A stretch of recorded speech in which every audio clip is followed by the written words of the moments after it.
بسم اللہ الرحمن الرحیم۔ السلام علیکم۔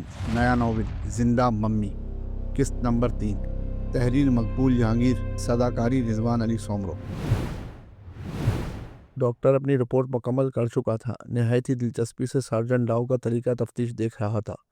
اس دوران میں اس نے کئی مرتبہ بے ہوش پڑے ہوئے مسٹر ٹریلانی پر توجہ دی، ان کی نبض دیکھی، سر اور گلے کا معائنہ کیا، ان کے سینے پر کان لگا کر دل کی دھڑکن بھی سنی۔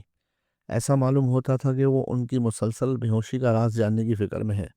اچانک سارجنٹ ڈاؤ نے ڈاکٹر کی طرف دیکھ کر کہنا شروع کیا، صاحب بات یہ ہے کہ معاملہ انتہائی اہم اور پراسرار معلوم ہوتا ہے۔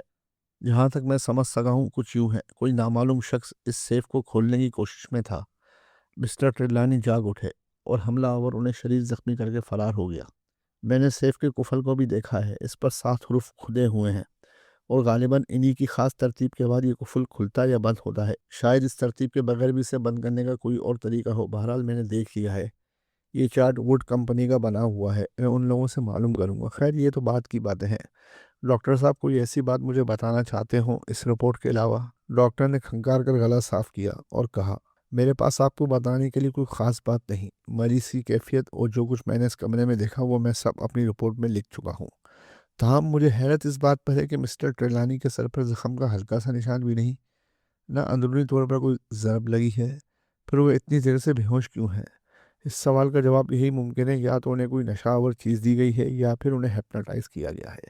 جہاں تک کسی نشہ آور چیز کا تعلق ہے، میں اس کا بھی اطمینان کر چکا ہوں، ایسی کوئی شے مسٹر ٹریلانی کو نہیں دی گئی۔ کم سے کم ایسی کسی چیز کا علم مجھے تو نہیں۔ میں تقریباً تمام نشہ آور ادویات سے بخوبی واقف ہوں، مگر مصیبت یہ ہے کہ اس کمرے میں حنوط شدہ لاشوں کی ایسی تیز بو پھیلی ہوئی ہے کہ اس کی موجودگی میں کسی اور بو کا سراغ لگانا ممکن نہیں۔ ہو سکتا ہے مسٹر ٹریلانی نے خود ایسی کوئی چیز کھا لی ہو اور اتفاقیہ طور پر خود کو زخمی کر لیا ہو۔ میں دیکھتا ہوں، اس کمرے میں خود کو زخمی کر لینے کا خاصا سامان موجود ہے۔ اس نے دیواروں پر لگے ہوئے پرانے خنجروں اور چاقوؤں کی طرف اشارہ کیا۔ سارجنٹ ڈاؤ نے نفی میں سر کو جنبش دیتے ہوئے کہا، مگر سوال یہ ہے جس چھرے یا چاقو سے مسٹر ٹریلانی زخمی ہوئے ہیں وہ کہاں ہے؟ مجھے ایسی کوئی چیز نہیں دکھائی دی۔ بہرحال یہ نقطہ بھی قابل غور ہے۔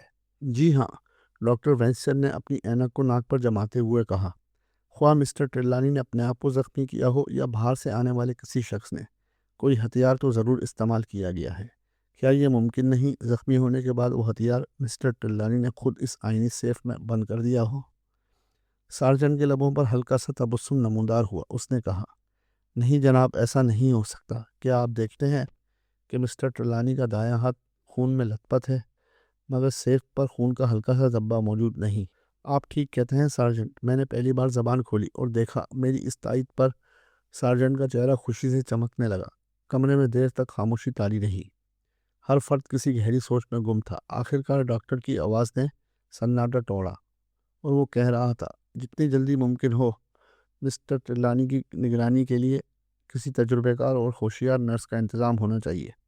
اگر مس ٹریلانی اجازت دیں تو میں خود نرس کا انتظام کر دوں گا۔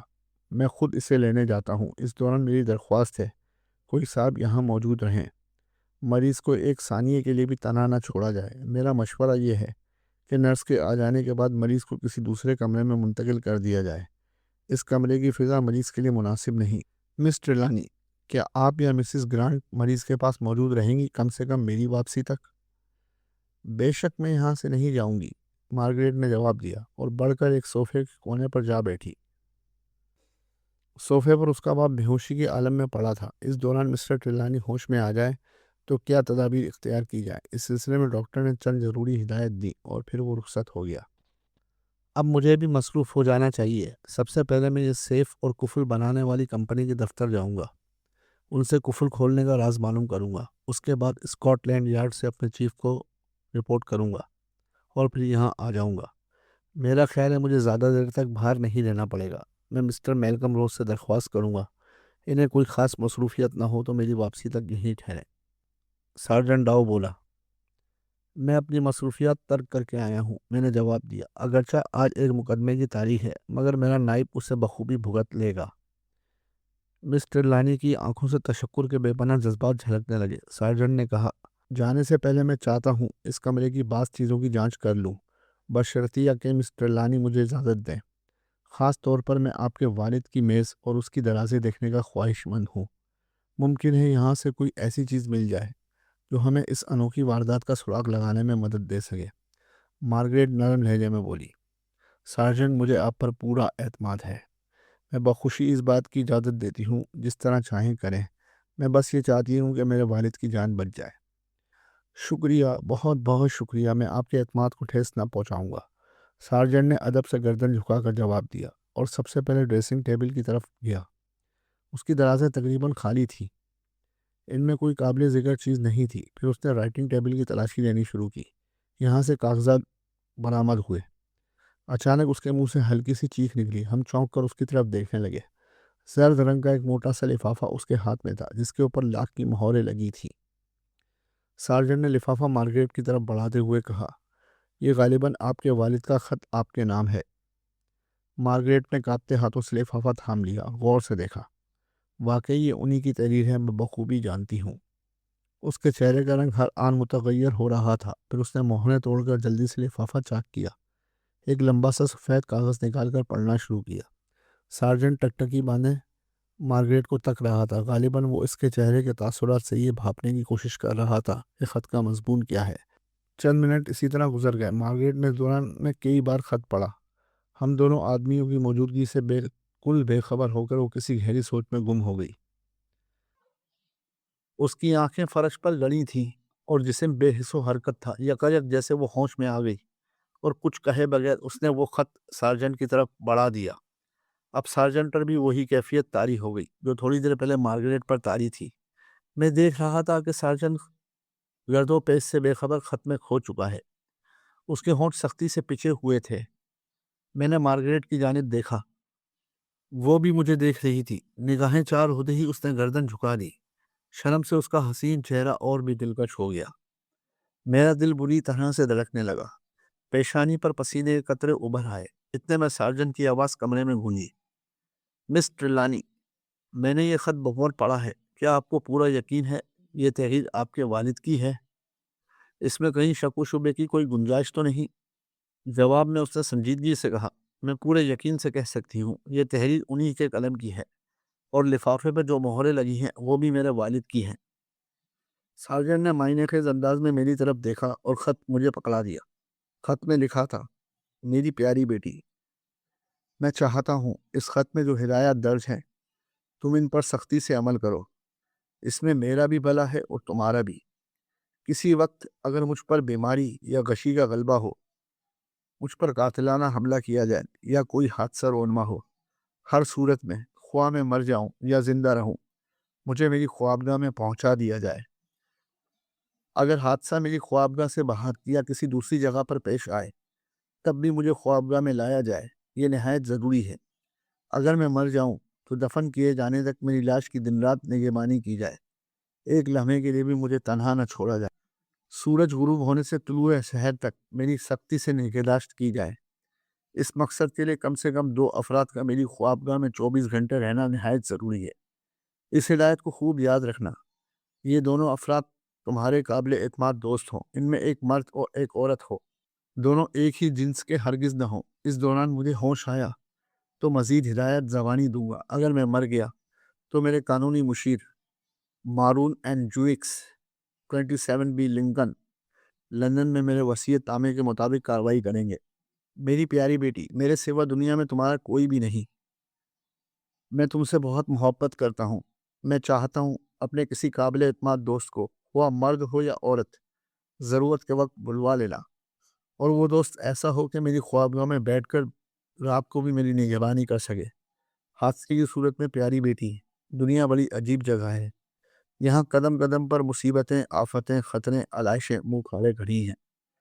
تمہیں ان سے بچ کر چلنا ہوگا۔ مجھ پر جو کچھ بیتی ہے اور جو کچھ بیتے گی، اس کی خاص وجوہات ہیں۔ زندہ رہا تو سب کچھ بتا دوں گا، ورنہ میں نے ایسا انتظام کر دیا ہے کہ تمام باتیں تمہیں خود بخود معلوم ہو جائیں گی۔ ہاں، ایک اور خاص ہدایت ہے، میری خوابگاہ سے کوئی شے ہٹائی نہ جائے، نہ ہی اس کی جگہ تبدیل ہو۔ اس ہدایت کا پورا خیال رکھنا۔ اگر میری خوابگاہ میں رکھی ہوئی چیزیں اپنی جگہ نہ رہیں یا ادھر ادھر کر دی گئیں تو مجھے ناقابل تلافی نقصان پہنچ جائے گا۔ تمہیں اس دوران جتنی بھی رقم کی ضرورت پڑے گی مسٹر مارون کو بتا دینا، وہ تمہاری ضروریات پوری کریں گے۔ میں بھی انہیں تمام ضروری ہدایت دے چکا ہوں. خدا تمہیں خوش رکھے. تمہارا باپ ایبل ٹریلیانی. میں نے یہ عجیب و غریب اور چکرا دینے والی تحریر 2 مرتبہ پڑھی. پھر مسٹر ٹریلیانی کی طرف دیکھا. اس کی نگاہیں میری طرف جمی ہوئی تھی. ان نگاہوں میں جو پیغام چھپا ہوا تھا میں اسے سمجھ رہا تھا. وہ یقیناً میری مدد کی طالب تھی. میرا دل زور سے دھڑکا. کیا میں اس سلسلے میں مارگریٹ ٹریلیانی کی کوئی مدد کر سکوں گا؟ نہ جانے وہ کس قسم کی امیدیں مجھ سے وابستہ کیے ہوئی تھی. ایسی امیدیں جنہیں پورا کرنا شاید میرے بس میں نہ ہو. سارجنٹ لاؤ اپنی جگہ بے حس و حرکت کھڑا تھا. میں نے آہستہ سے وہ خط مسٹر ٹریلیانی کی طرف پڑھاتے ہوئے کہا، میں ہر خدمت کے لیے حاضر ہوں. میں اس موقع پر آپ کو تنہا چھوڑنا پسند نہیں کروں گا. میں نے دیکھا ان الفاظ نے مسٹر ٹریلیانی پر عجب اثر کیا. اس کا مرجھایا ہوا زرد چہرہ ایک دم روشن ہو گیا. کانوں کی جوئیں سرخ ہو گئی. حسین تراشیدہ ہونٹ فرد جذبات سے کانپنے لگے. پھر وہ مدھم لہجے میں بولی، مسٹر میلکم روز، میں کس زبان سے آپ کی نوازش کا شکریہ ادا کروں؟ مجھے علم ہے آپ کا وقت بہت قیمتی ہے. آپ کی مصروفیات نہایت اہم ہے. اس بارے میں آپ فکر نہ کیجیے. میں نے کہا، میرا وقت آپ سے زیادہ قیمتی نہیں. میں اپنی مصروفیات کو اس طرح ترتیب دوں گا کہ میرا زیادہ سے زیادہ وقت آپ کے ساتھ گزرے. میں دوپہر کو یہاں آ جایا کروں گا. دوسرے دن صبح تک یہی ٹھہروں گا. اور اگر حالات نے مجھے مجبور کیا تو مستقل میں یہیں آ جاؤں گا. مسٹر ٹریلیانی کی آنکھوں میں آنسو جھلملانے لگے. اس نے اپنی یہ حالت چھپانے کے لیے چہرہ دوسری طرف کر لیا. سارجنٹ لاؤ آگے بڑھا اور کہنے لگا، جناب والا، میں ذاتی طور پر آپ کا انتہائی شکر گزار ہوں. میں بھی اپنے وقت کا بڑا حصہ اس مکان میں گزارنا چاہتا ہوں، بشرطیہ کہ مسٹر ٹریلیانی مجھے اس کی اجازت دیں. مسٹر ٹریلیانی کی یہ تحریر میرے نزدیک بہت پراسرار ہے، اور اب میں اس خط کے مضمون پر غور کرتا ہوں تو خیال آتا ہے کہ معاملات کی بظاہر جو نوعیت ہمارے سامنے آئی ہے اصل میں ایسی صورت ہے نہیں. میں چاہتا ہوں آپ فی الحال یہیں ٹھہریں. میں تجوری بنانے والوں کے ہاں جاتا ہوں تاکہ اس کفل کے بارے میں صحیح معلومات حاصل کر سکوں. یہ کہہ کر وہ کمرے سے باہر چلا گیا. مسٹر ٹریلیانی نے گہرا سانس لیا. میری اس کی نظریں چار ہوئیں.